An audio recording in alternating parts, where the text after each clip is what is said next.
Hello बच्चों, प्रश्न दिया गया है लेक्लांसी सेल में कौन सा पदार्थ द्विध्रुवक के रूप में प्रयुक्त किया जाता है। तो हम लोग इस प्रश्न का यहाँ पे उत्तर देंगे, लेकिन उससे पहले हम लोग यहाँ पे मुख्य अवधारणा देखेंगे जिसके आधार पे प्रश्न का उत्तर देंगे। तो मुख्य अवधारणा के अंतर्गत हम लोग यहाँ पे सबसे पहले प्राथमिक सेल क्या है उसको देखेंगे, फिर हम लोग देखेंगे कि यहाँ पे लेक्लांसी सेल क्या होता है। ठीक है, तो देखिए जो प्राथमिक सेल होता है उसी के अंदर में हमारे पास यहाँ पे लेक्लांसी सेल जो है। तो जो प्राथमिक सेल होता है वह सेल होते हैं जिन्हें हम लोग पुनः आवेशित नहीं कर सकते, यानी कि एक बार वो निरावेशित हो गया तो उस सेल को हमें फेंकना पड़ता है। हम लोग उसमें फिर से उसे विद्युत धारा दे करके या अन्य माध्यम से चार्ज नहीं कर सकते हैं। ठीक है, तो प्राथमिक सेल क्या होते हैं कि पुनः इसमें आवेशन नहीं होगा। ठीक है, पुनः आवेशन या फिर आवेशित नहीं कर सकते हैं इनको। ठीक है, पुनः आवेशित नहीं कर सकते, वही हमारा क्या होता है यहाँ पे प्राथमिक सेल होता है। तो प्राथमिक सेल में हमारे पास जो सरल वोल्टिक सेल होता है और लेक्लांसी सेल होते हैं, ये सेल आते हैं।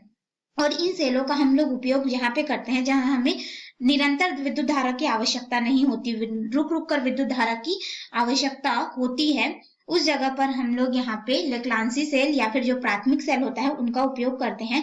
उदाहरण के लिए अगर हम लोग देखें तो प्राथमिक सेल में जो लेक्लांसी सेल होता है, मुख्य रूप से अगर इसका हम लोग उपयोग देखें, ठीक है, तो ये विद्युत घंटी में प्रयोग होता है, क्योंकि जब मेहमान आएंगे या जब काम होगा तभी विद्युत घंटी बजाई जाएगी। 24 घंटे विद्युत घंटी नहीं बजाई जाती, तो यहाँ पे रुक रुक कर विद्युत धारा की आवश्यकता होती है। ठीक है, तो टेलीग्राफी जो होता है जिसमें कि हमारे पास टेलीफोन होता है, टेलीफोन में भी लेक्लांसी सेल का ही प्रयोग किया जाता है।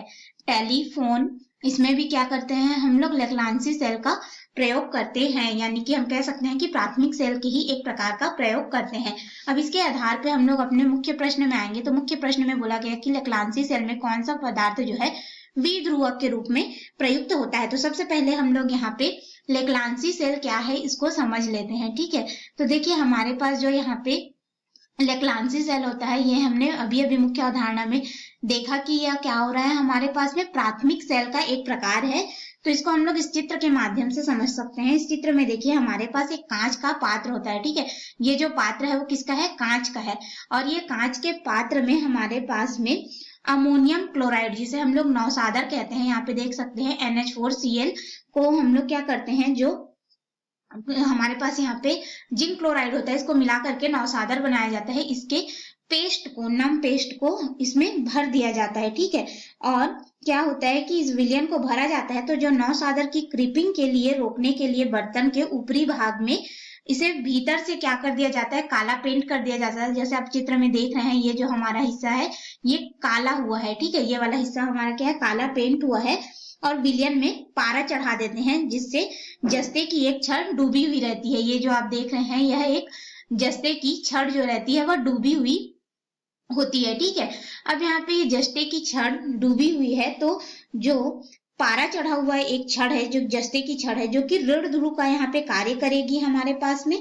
और इस विलयन में क्या किया जाता है, चीनी मिट्टी का एक सरंध्र बर्तन भी डूबा रहता है, जैसे कि आप देख सकते हैं, जो कि छिद्रित होता है। ठीक है, इस तरह से छिद्रित कागज या सरंध्र डायफ्राम जो होता है ये वाला, ये भी इसमें डूबा हुआ रहता है, जिसके अंदर कार्बन की छड़ रखी जाती है, जिसे हम लोग ग्रेफाइट कहते हैं। ठीक है, तो ग्रेफाइट कार्बन का एक प्रकार है जिसमें कार्बन की एक छड़ रखी जाती है। यह छड़ क्या करता है, ये वाला जो ग्रेफाइट की छड़ है ये धन ध्रुव का कार्य करेगा, और इसके बाहर का जो हिस्सा है वो वाला ऋण ध्रुव का कार्य करता है। ठीक है, और यह जो धन ध्रुव वाला छड़ है इसके अंदर में कार्बन की छड़ रख दी है, तो वह छड़ क्या करता है, धन ध्रुव का कार्य कर रहा है। और इसके चारों ओर अगर हम लोग देखेंगे तो मैग्नीज डाइऑक्साइड का जो है पदार्थ यहाँ पे दानेदार कार्बन के साथ में मिश्रित कर दिया जाता है। ये जो कोक है हमारे पास, ठीक है, तो ये जो MnO4 है यह क्या है हमारे पास में, अगर देखें तो मैग्नीज डाइऑक्साइड होता है। ठीक है, यहाँ पे लिख लेते हैं मैग्नीज।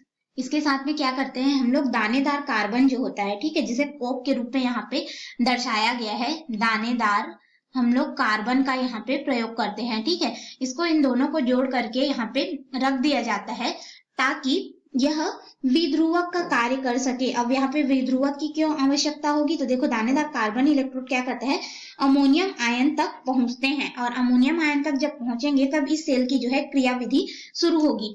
लेकिन ये जो मैग्नीज डाई ऑक्साइड है, इसको रखने का मुख्य कारण यह है कि यह द्विध्रुवक का कार्य करता है। तो द्विध्रुवक क्यों चाहिए हम लोग को? देखो, ध्रुवण की जब प्रक्रिया होती है, जब सेल में 2 इलेक्ट्रोड रहते हैं, तो इलेक्ट्रोड क्या करते हैं, अपने आयंस के माध्यम से यहाँ पे विद्युत धारा प्रदान करते हैं।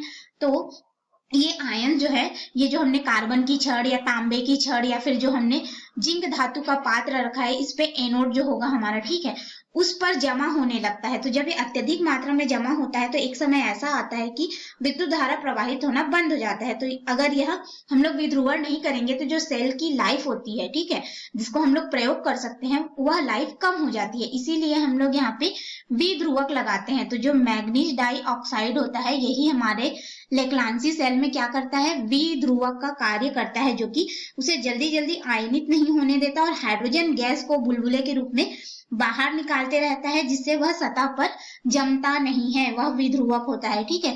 तो द्विध्रुवक के रूप में हम लोग मैग्नीज डाई ऑक्साइड का प्रयोग करते हैं और इसका सूत्र हमारे पास ये रहा, MnO4, इस तरह से इसको लिखा जाता है। आशा है आपको इस प्रश्न का उत्तर जो है समझ में आया होगा, साथ ही साथ लेक्लांसी सेल का उपयोग भी समझ में आया होगा। धन्यवाद।